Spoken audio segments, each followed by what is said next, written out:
there, everybody. It's RCK. I hope you're having a great day today. If anyone has noticed, a previous video that I made was just me going over a supposition that I took and just general ideas of when I joined the game and things like that. Um, I believe I will post one or two more parts to that video. That game didn't last for very long. Um, as far as I know, the game is still going, but I think it will end next turn. So we will see those videos out soon. But what I want to do here today was make the national overview for MA Ulm. They're a very, very interesting nation, and we will start going over them. A race, stocky humans. I guess they've ate their beanie weenies. We'll look over their stats when we get there. Production bonus in all castles, very interesting. We will also have to look at that. It's a tag that the mages get. As far as their military goes, you're going to expect very heavy infantry, crossbows, knights, very, very heavy armor. Their magic paths are going to be earth, fire, with a chance to random astral and air, which those are going to be very, very special, and you want to keep those guys safe. Superior magic item forging. Smith's research are not affected by a drain scale, which is really interesting. We will also go over that. I don't think we've had any of those types of units yet, so there's something that is quite interesting for this nation. Buildings are standard forts, but you do have masons that can build you citadels, which is really, really nice. If anyone knows about citadels, it's going to give you 3 commander points, so every 3 turns you're able to make 3 mages. On the first turn you're only going to build 1.5, and then on the second turn, since you have that half already built, you're going to be able to build 2 on that second turn, putting up to 3 every 2 turns. So you'll be really able to crank out mages very, very fast out of your first castle, and any citadels you build past that, and really, really or drastically increase the amount of research output that you're able to create, which is quite interesting. They do have weak priests. I think they might have a holy too, but I think they might just have 2 holy ones. I can't remember exactly. So we'll go ahead and look at the sites here. We have the Keep of Ulm, and this is just all of our cap-only troops that we can recruit here. And then the Forges of Ulm, which gives us 5 Earth Gems a turn. As you can tell, we're very dependent on Earth Gems. So all your fire mages and randoms, you probably want to get those guys out site searching relatively fast, just to get a nice income of gems in, and any kind of random indies you might find, let alone be a astral or anything like that. Of course, you're going to want to make those guys, but even if it's a nature 1, you're going to want to kind of build that province up and actually make nature indies, even if it is a nature 1, go around and site search just to get a little better magic diversity. And same goes for death and the rest of those things. But nature is a kind of a big one due to the fact that if you don't have any nature mages, and the armies that you want to field are going to be relatively large, so making things like endless bags of wine and stuff like that may come in really, really handy. And nature mages are, you can find them very, very easily in most provinces, like Wolf Tribe, things like that. They're shamans. I mean, they're nature 1s. So we'll go ahead and look at the units here. As far as the first one goes, we have a War Dog, undisciplined animal unit, 7 gold, 7 resources, 2 recruitment points. You're looking at 15 protection on a War Dog. Quite interesting. Size 1 unit, so 6 to a square. Yeah, they only have a bite attack, but I mean, they're basically chaff. They're going to be, I mean, they're not going to be taking down big units, but just having the 6 attacks to a square are going to be very, very nice if you decide to make these guys. So it's quite interesting. 8 hit points, almost a regular size human hit points. And as far as all the infantry here goes, of course, you see a lot more than normal, but you see, like, you have one, then beside it you have one that looks very similar. Like these flails, the battle axes, the mauls, the pikemen, and there's going to be 2 different versions of the armor that they're using. So like here it says Infantry of Ulm, and then on the second one it says Blackplate Infantry, and it's going to say Infantry of Ulm and Blackplate Infantry, and we're going to look over each one of these. First off, I mean, we have the battle axe troop here. 10 gold, 27 resources, and 9 recruitment points. So you can already tell very, very resource intensive here, and this is going to be a trend across all of your units. The battle axes are going to be swinging for 22 slash damage. They're going to be very, very killy units. More than likely, when you want to be using a battle axe, possibly against things like thugs or giants and stuff like that, being how heavy hitting these units actually are, and they're going to be able to just chop up anything.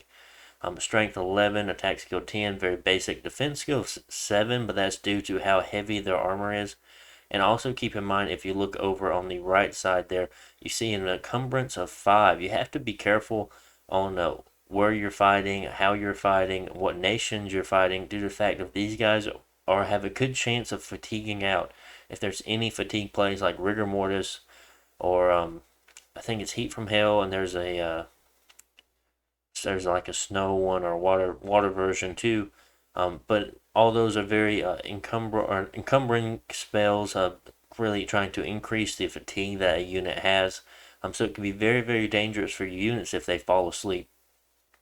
If you also notice, 19 protection, very, very high, and this is just for a basic troop that they have already at 19 protection. But on the downside, your troops have magical resistance of 9. Now this could be a little countered by the way of you taking Drain 3. Since your mages aren't going to be affected by it, the Drain scales will give you extra magical resistance, I believe. So that is something to keep in mind.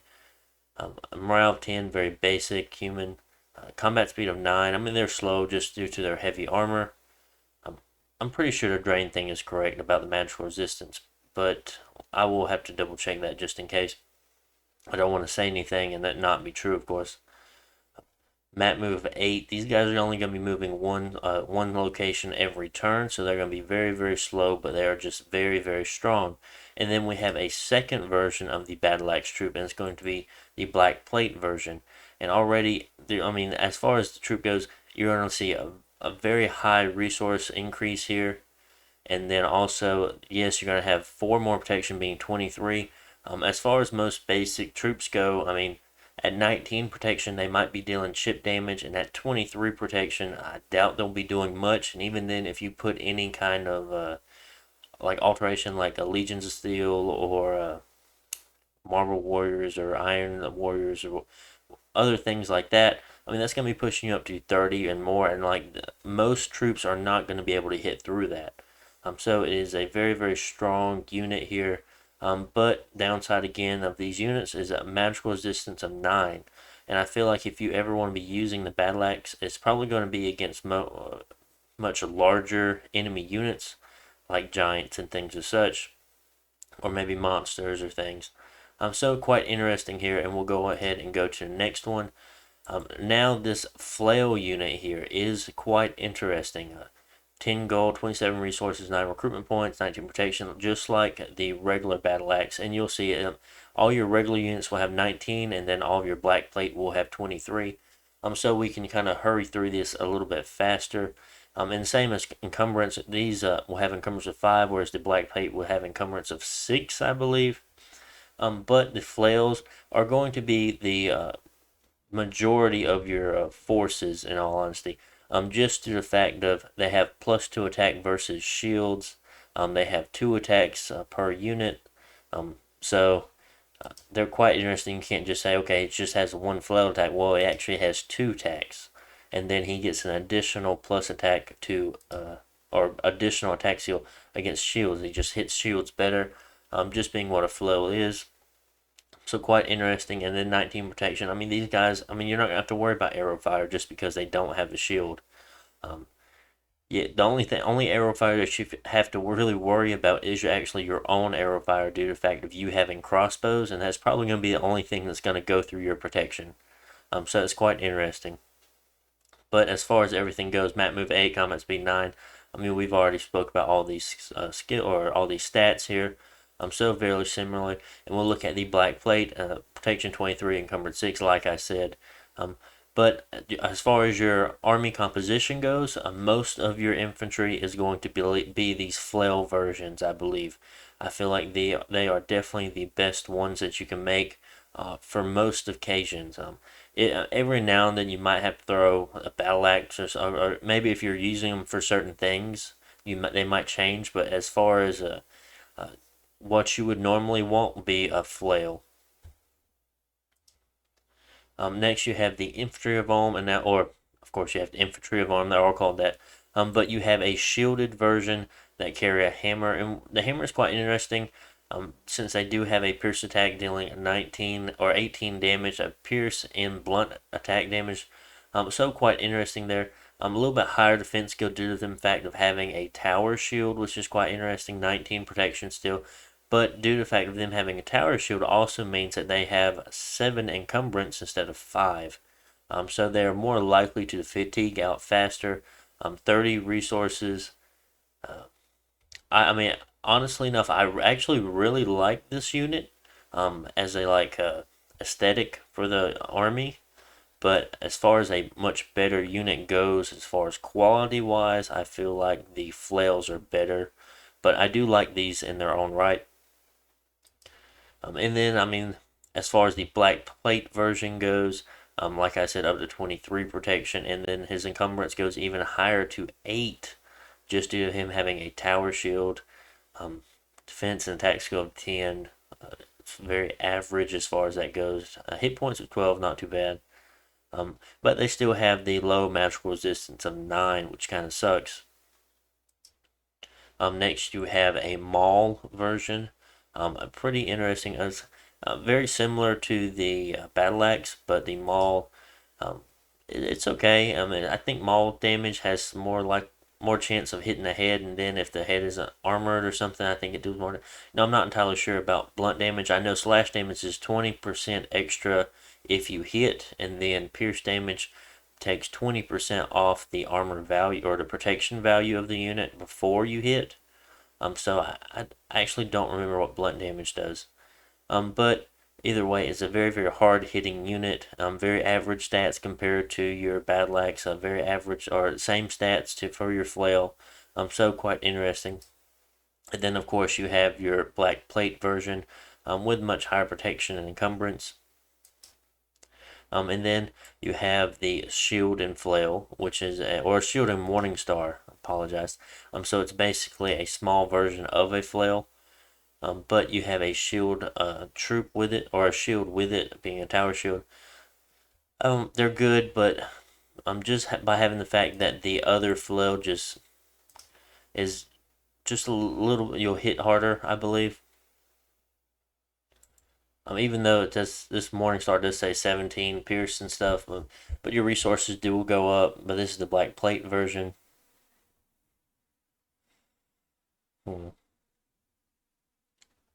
So quite interesting. They have such low defense skill. That's the only downside to them. 4. I didn't notice it was that bad. Because all these others are 5 and 6.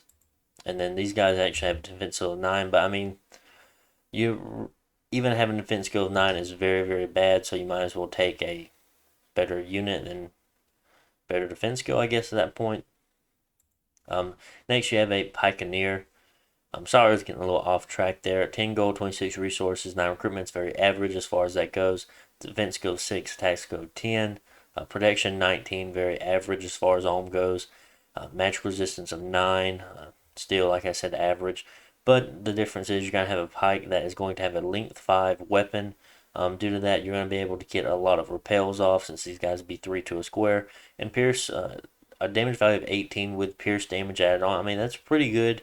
But I would still more than likely use the flail versions. So it's just something that you do have. And I'll just click on this unit just if anyone wants to look over the stats real quick.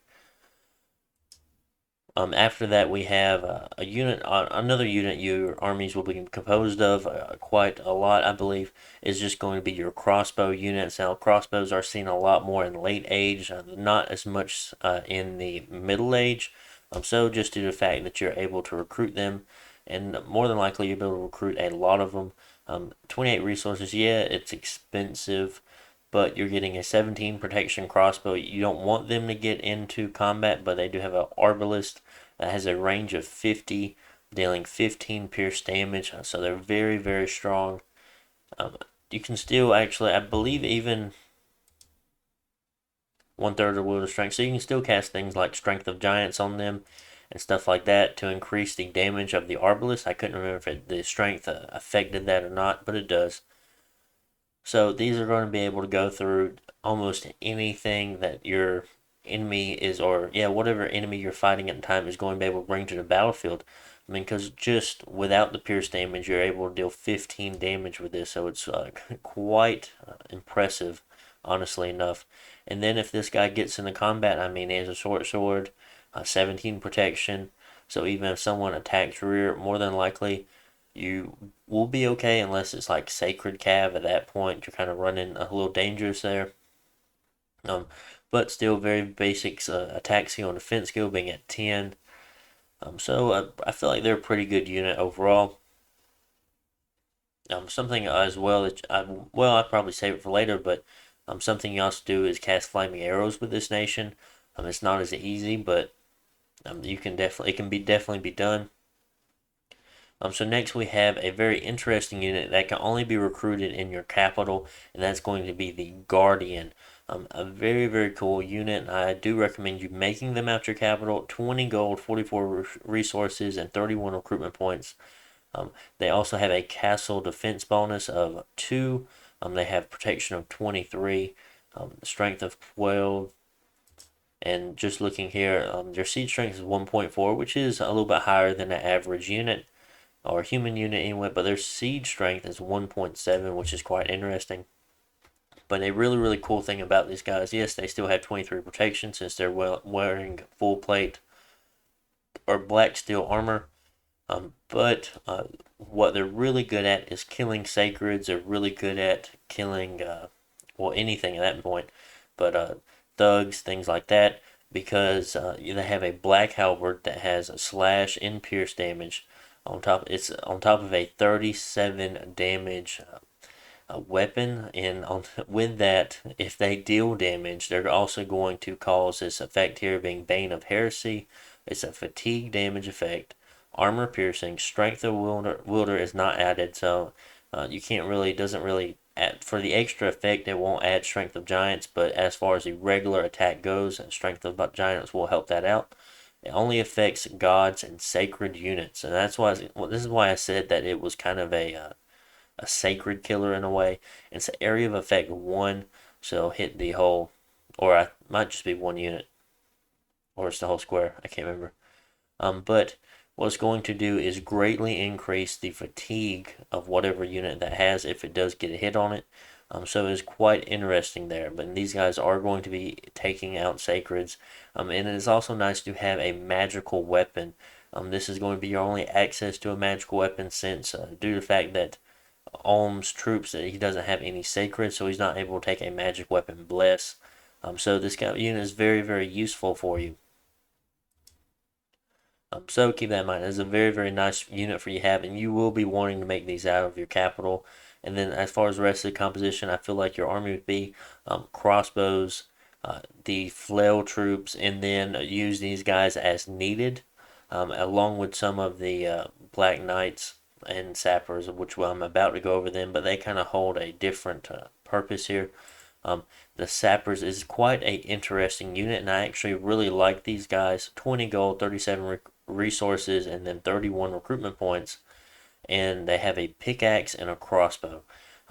So I just assume, I mean, normally enough they'll be firing their crossbows in your army, but I guess the pickaxe is more of a funny thing to give them.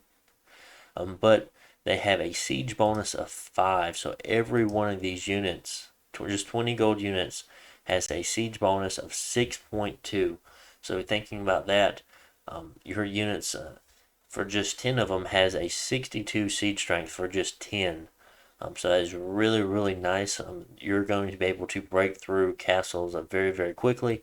And I think, I mean, your normal units too, I believe they have a little bit higher than average siege strength. But regardless, if someone has a lot of troops in the castle and they're trying to kind of like just wait you out in a way, they will not be able to wait these guys out. And I mean, on top of that, yeah, there are crossbows, so they definitely can be used while your army's moving and fighting and things. But I wouldn't want to lose them as much. You definitely want to keep them safe, just due to the fact of how expensive they are. 20 gold, 37 resources, and 31 recruitment points, whereas a crossbow is only 10 gold, so half the cost, a few less resources, and then significantly less recruitment points. So you'll definitely not have as many sappers as you would crossbows, but the sappers hold a different purpose. And then lastly, we have our Black Knight.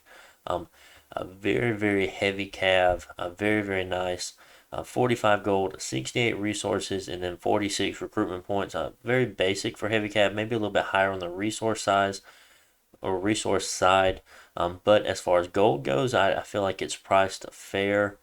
15 hit points, but 23 protection, 13 strength, 12 attack skill, 13 defense skill, combat speed 18. I mean, these are going to be your fastest units that you have. Even when map move 14, they're probably only going to be moving one province per turn. You'd be very lucky if they move two. Lance attack, so they'll have their lance break in the very beginning.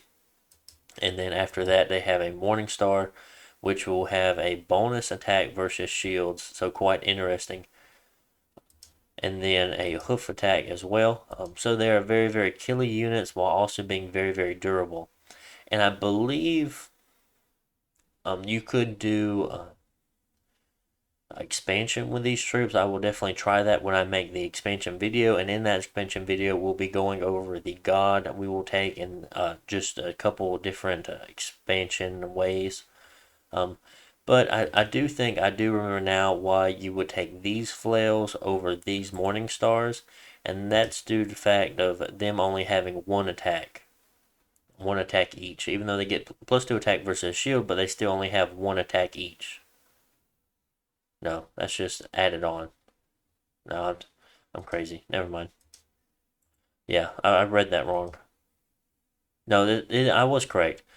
So for some reason I thought it was just I looked at it wrong, but yeah, these guys, yes, they only have one attack per unit, whereas these flails actually have a number of 2 attacks per unit whenever they're fighting. So that's why you would want these guys, just because they're able to have how many 6 attacks per square versus 3 attacks per square. So yeah, these guys might be a little bit more durable just due to them having a tower shield, and a higher defense skill.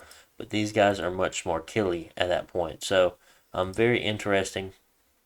Something to keep in mind. I couldn't remember exactly why the flails are better, but I did right there when I was looking at those stats.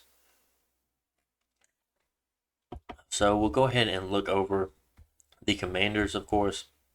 And starting off, you have something a lot of nations might not have, and that is a spy. 60 gold, 5 resources, 2 recruitment points, and you have a stealth 60 spy.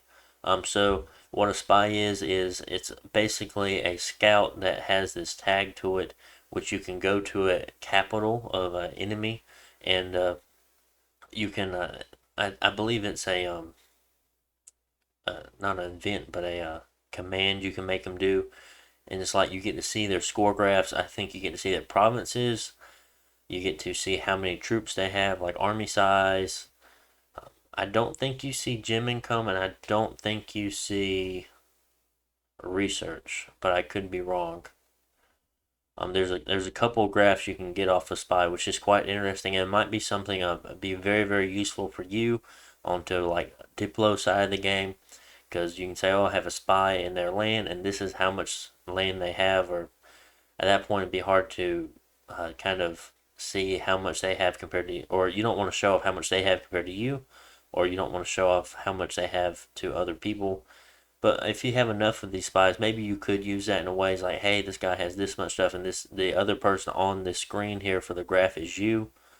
By that point, you're letting them know they have a spy in your land, or you have a spy in their lands, which is quite interesting. I don't know, but it could definitely be used diplomatically, and it's just nice to know that knowledge as well. So first here we have a Commander of Ulm, and I believe this is just the 19 protection version, and then the next one should be the 23 protection. Yep. 80 leadership, not too bad. Then you have the Morningstar version, being the 19 protection one with 80 leadership, and then the 23 protection one with 80 leadership. So quite interesting. Next you have a Black Lord. This is just the commander version of the Black Knight. 105 gold and 80 leadership. So pretty decent as far as they go.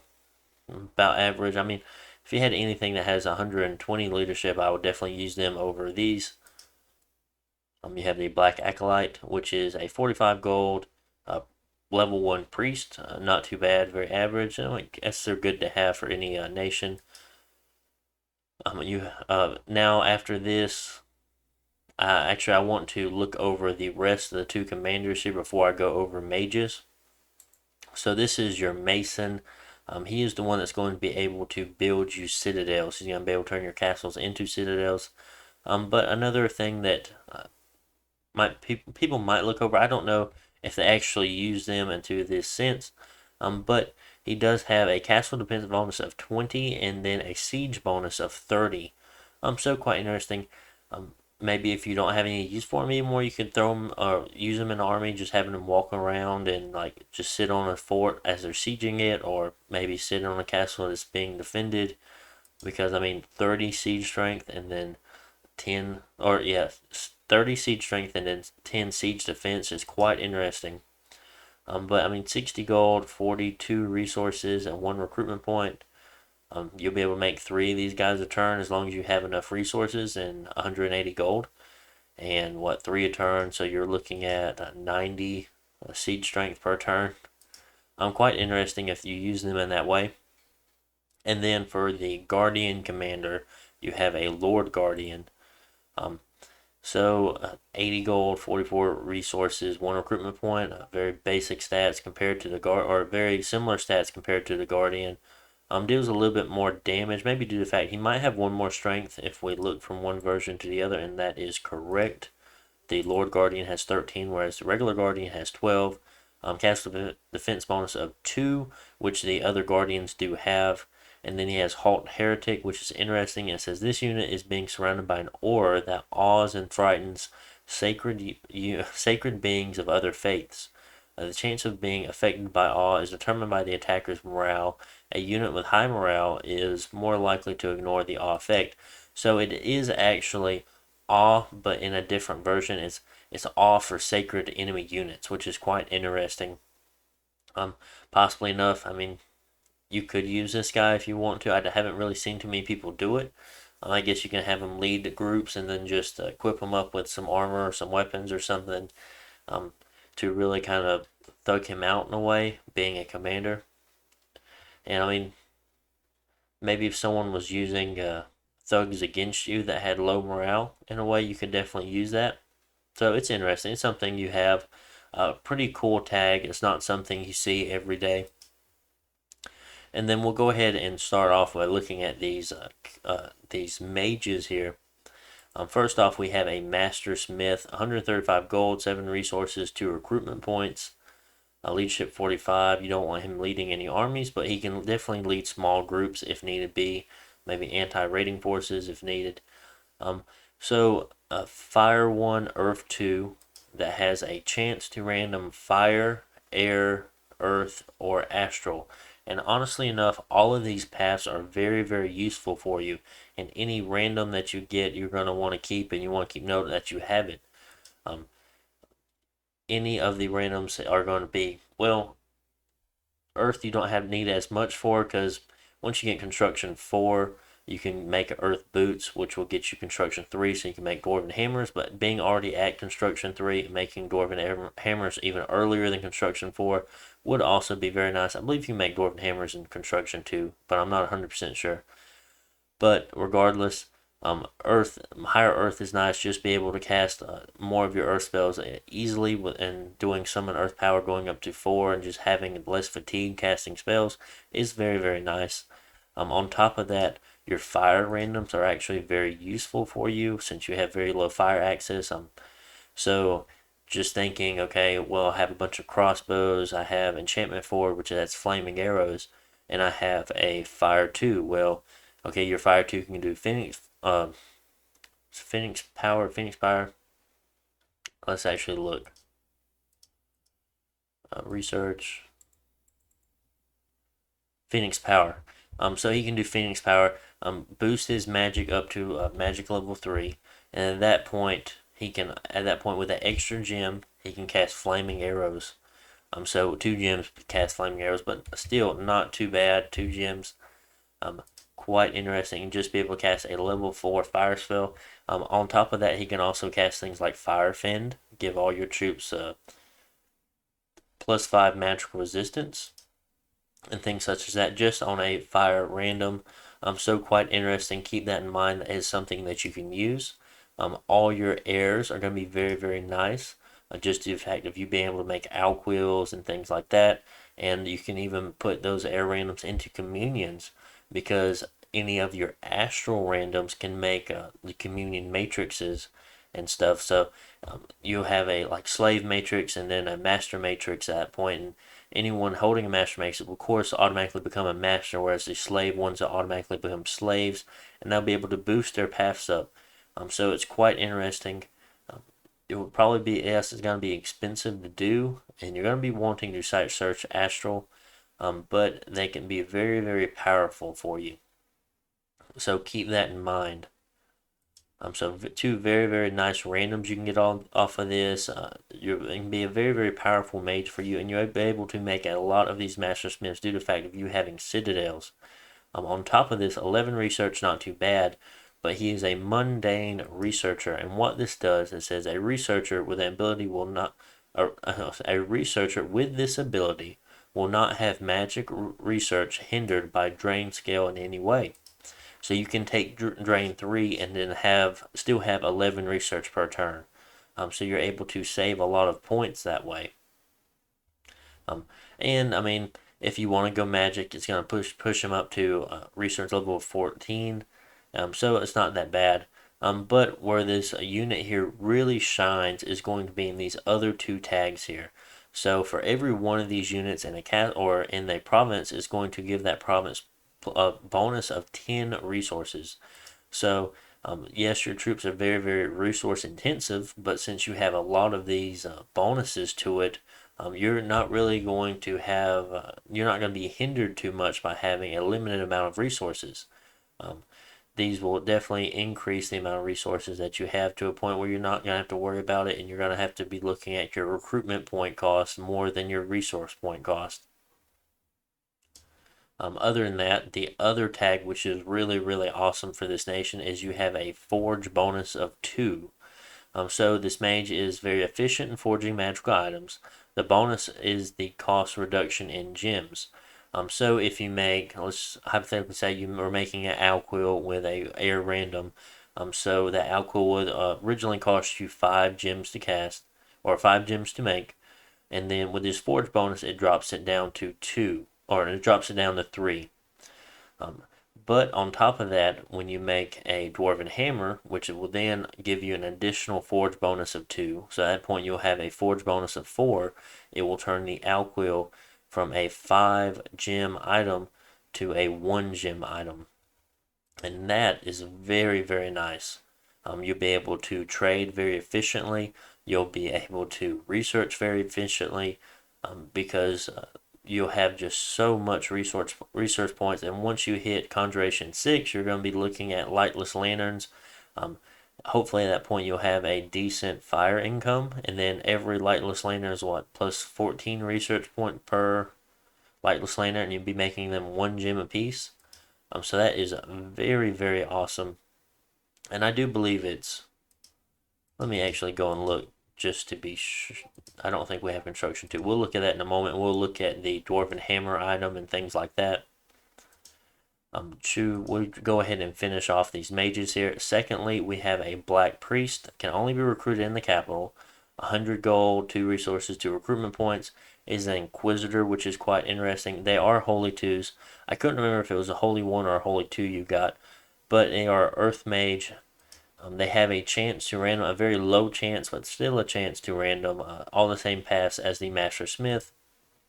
7 research points, sacred, but these guys do not have mundane researchers. So if you do take drain scales, I don't recommend making too many of these troops, just due to the fact that they're going to be looking at being 4 research points for a 100 cost mage. But where these guys really shine is they can be very efficient combat casters, because you get very, very nice national spells, which we will go over shortly. And that is one of their main things. I mean, you don't want these guys in combat. They don't forge very well. You don't want to take a bless on them. I mean, you could do some preaching back.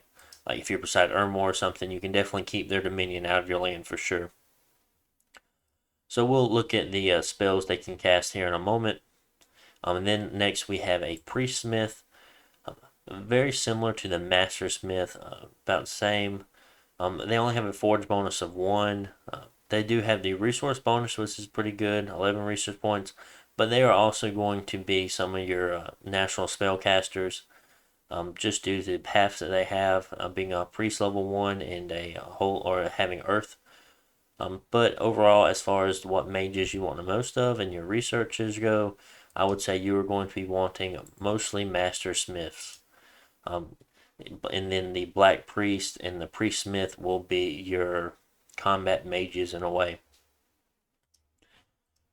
I will be talking about research, and I did make a little pre-made battle just to show off one of the spells.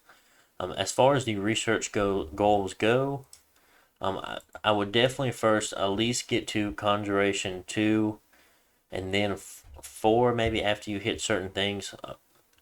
It's a tough decision on if you want to go to 4 first, but I believe Conjuration 2 will give you Dwarven Hammer and Alquills, giving you a very, very nice boost. As far as like non-construction spells, because you definitely want to hit Construction 6. I feel like that is one of your main goals to hit to. It might not be your first goal you want to get to, but you definitely want to get to Construction 2, and then you might want to pick up a handful of other research targets before you hit Construction 6.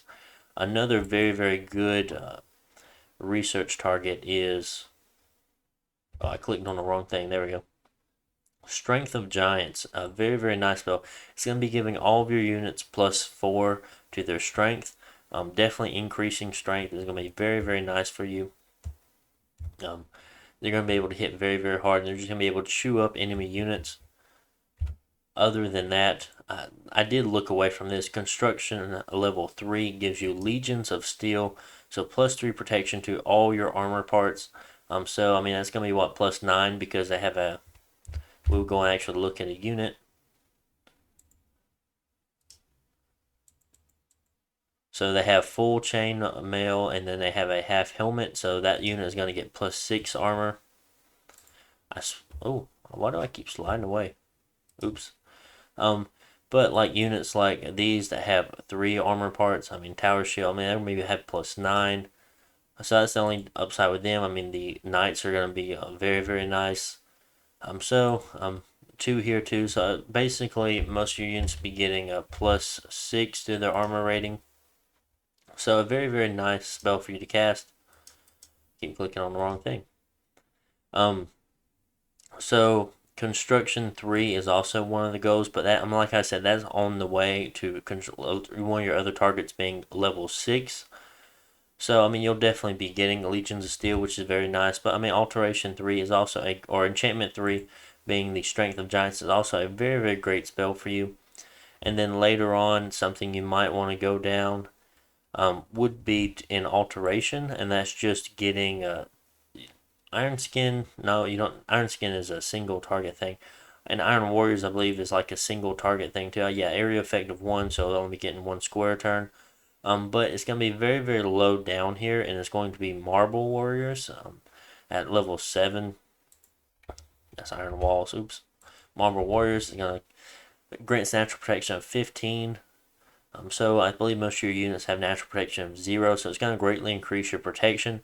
But the big thing about this is it has an area effect of 25, so it's going to be hitting a lot of units whenever you cast it, and it does require 1 Earth Gem.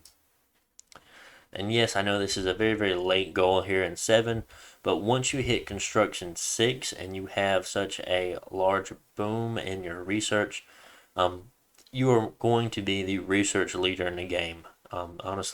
Honestly enough, you're going to be the research leader. So it's quite interesting.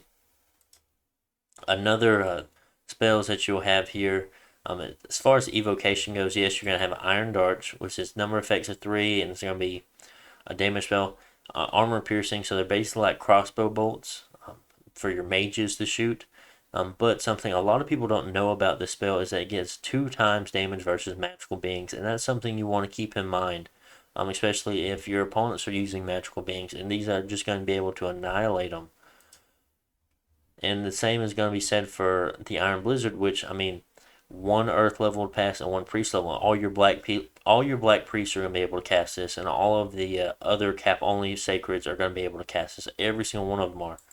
Um, but the only reason why you would want the other cap Sacred to cast this versus the Black Priest is that fatigue cost of 50. The Priest won't be able to cast it as much, but due to the fact of the other mage having higher Earth path and higher Priest path, it's going to cost him less fatigue than the Black Priest would. But this is going to be a number of effects of 30 plus, increased by 5 for every level the cast extra level the caster is. I don't know if that adds holy, but it will definitely be up to 35 due to him being Earth 2. So it's going to be a pierce magical damage attack of 10, armor piercing, so it's going to cut armor in half. Then the pierce damage is going to cut it by a further 20%, and then you'll have the 10 damage magical attack, which will be then multiplied by 2 if it's a magical being. So this is quite insane. You need to be rather close, being a range of 30, but I mean, being able to shoot that many bolts off just by one casting for one mage is pretty insane, honestly. So it's very, very interesting.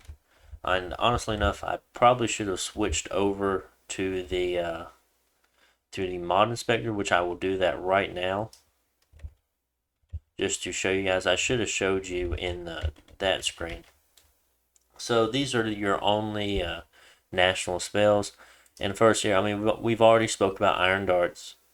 We've already spoke about Iron Blizzard, which are both very, very good spells for you to cast. But after that, I mean, yes, this is going to be very, very far down in other paths that you might not get. But in Conjuration 8, you're able to get an Iron Angel. And I've actually seen a lot of people use this spell or use this summon before, which is quite interesting. And I will go ahead and click on it and show you what this makes. You're going to get a 63 hit point, 26 protection, magical resistance of a 20, morale of 30, strength 22, attack skill 16. They're going to be using these guys as thugs since they have full item slots. And then they're not going to have any paths at all, which is unfortunate. They have Reinvig 4. So it should be okay as far as encumbrance go. Well, at that point, it's going to put them at what, 1 encumbrance since they have encumbrance 5. But I mean, after that, you can give them one item that will give even more revigoration, which they'll be either encumber or fatigue neutral or even less. Shock and fire resistance of 5 each, and they halt heretic, which was that tag that the commander had. So really, really interesting. And then all the items that you're able to make so cheaply for these guys, you can make them great thugs, great super. Well, I don't know if you'll be able to make them super combatants at that point, but I mean, having a couple of these guys in the army would be awesome. And another thing about that, since your armies are so slow, these really nice thugs here have flying, so they're very, very fast. They'll get around very fast, and they only cost you 25 earth gems to make. More than likely, you'll be the leader in earth gems, so you'll be able to hold Earthblood Deepwell or Riches from Beneath. So you should have a lot of gems, and that should definitely be a target for you as well. And you have to consider that when making your pretender, since most of your lower level mages they won't be able to get to Earth 5 or 6, even with boosters. So you might have to put this on your, or put higher Earth on your command or on your god, and with a maybe even just do Earth 5 Astral 2 or Earth 4 Astral 2. I could see that. I could see you doing an Earth 4 god with double revig and just throwing a little bit of Astral in there. just to cast this later on. Not too bad. I mean, what else are you really going to want to cast as far as with your god goes anyway? So a very, very interesting spell here. Next, we have Tempering the Will, which honestly enough, I think is a very, very interesting spell. And I do like it quite a bit. It's casting time 100, area effect 100, so it's going to hit the whole battlefield. Fatigue cost of 20, and what it is going to give magical resistance to your troops. It says no effect on mindless, affects friendlies only, may use underwater, magical resistance negates easily. So your troops can negate this spell actually, and then that's why I did the little battle there on the other on the game to show you at them actually casting a spell, how many get affected, how many times they need to cast it to fully get affected, and things such. So quite interesting. I just wanted to definitely check this out. But what it is going to give you magical resistance +4, which is going to be very, very nice for your very low magical resistance troops being 9. I believe I was playing as Pythium one game, and I had Ulm attack me. And I mean, they were kind of beating me back, but that was after I fought off Ubar. It was an all nations game. So after I finally finished off Ubar without having magical weapons or spirit sight, which was very, very bad for me. It was very, very tough. Um, I was eventually able to take them out, and then Ulm, which was sitting there the whole time, was able to fight me. But I mean, I didn't have much of an army left, and whatever army I did throw at him, his protection troops were just able to crush him. But at one point, I remember I did like Light of Northern Star, and I had all my Astral 1s and Astral 2s there, so they all got an increase in their Astral level going up to 2 and 3, and then they just Mind Burn spam and Soul Slay spam. I think it was mostly Mind Burn. I don't think I had too many casters doing Soul Slay, and we just completely annihilated his army just due to their low magical resistance. I'm talking like I had maybe 50 or so mages there. Like I mean, this was no small feat for me either. Like if I lost that, I took a major loss, and eventually I did get attacked by another player, and I did lose that game. But regardless, um, I did take advantage of the fact of his troops having such low magical resistance. So it's something you have to keep in mind, and even if it is putting Matrix onto Astral, just get him up to Astral 2 so you can cast anti-magic or something like that. I mean, that can be very, very useful depending on what nations you're fighting against. And I feel like Tempering Will is a spell that you're definitely going to want by the end of the game. And then we have Sloth of Bears. Um, Nature 2, you can make 10 Great Bears. Nothing really. I'm not sure why you have this. But I will switch back over to the game here just to show you the battle that I had. And we will view it. All I had going on here was I had a Earth 3. I don't know why I gave him gems because it doesn't cost any gems to actually cast. And I just have him on casting Tempering of Will. And these are just some random units I had, starting units. If you notice, all their magical resistance is at 9.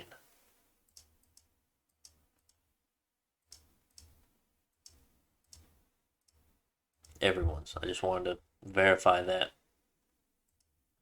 So we'll just play the battle. The enemy force here, they have 2 mages. I have them on AI, and they're just kind of doing whatever, you know. So we cast Tempering of Will one time. Nope, wrong thing. So it actually didn't hit the Master Smith. Probably due to the fact of him already having higher magical resistance. Did not hit this unit, did not hit this unit. It did hit this unit, so they did get that magical 4 bonus. It did hit that one, but it didn't hit that one. It didn't hit either of those. Even though this is a battlefield-wide spell, a lot of people actually negate it. I mean, it hit 2 of those, but not that one. It hit that guy. So as you saw, there's a lot of units like that one right there that have not got hit by this spell. Even though it's magic easily negates, and we'll keep playing.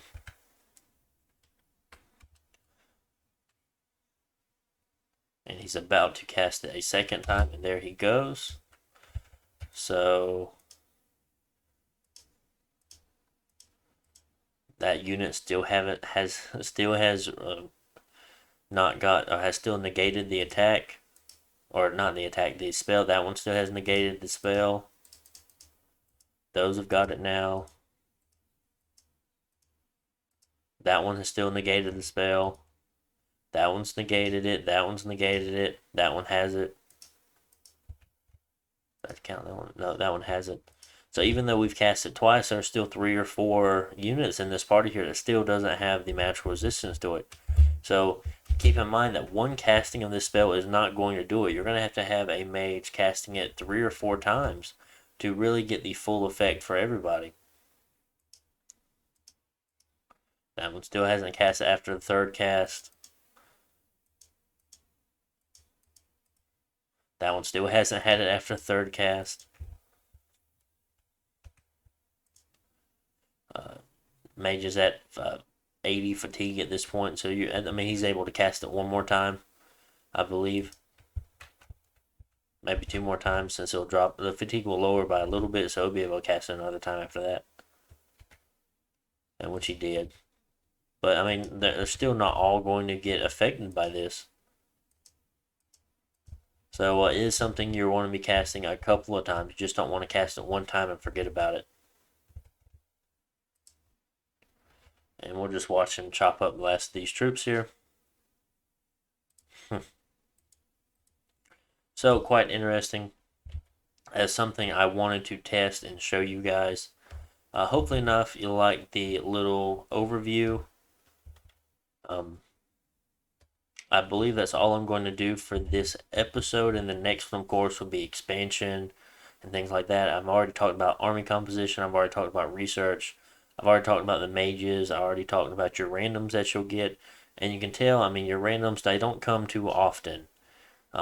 We've made 1, 2, 3, 4, 5, 3, so 8, 12, 17, 18, 19, 20, 21. So we've made 21 of these mages. I believe I could be wrong on the counting there. And then as far as our randoms go, we have a fire random, 2 air randoms, and a singular earth random. So I mean that should be about right for 20%. It might be a little bit better than 21, and we had 5. So yeah, a little bit better than 20%. But still, we don't have any astral randoms yet, and that's very painful for us. All of these guys, you'd want to be sending them out site searching to begin with, just to get a air income. You probably want to site search with these fire 2, earth 2s as well. Just due to the fact of most sites are going to be found by a level 2 site searcher. There are a few that are going to be level 3s, but I mean, there are very few sites that are going to be level 3s. Most sites are going to be level 2 and level 1. So you'll probably can get away with just site searching level 2 earth. Just a random hero that we got. I've seen people thug this guy up before, but I don't have any ideas for him at the moment. 36 combat speed's impressive though. So just some ideas for you guys. Hope you enjoyed the overview, and expect to see the expansion video out pretty soon. So all you guys have a great day. I'll see you on another video. Bye.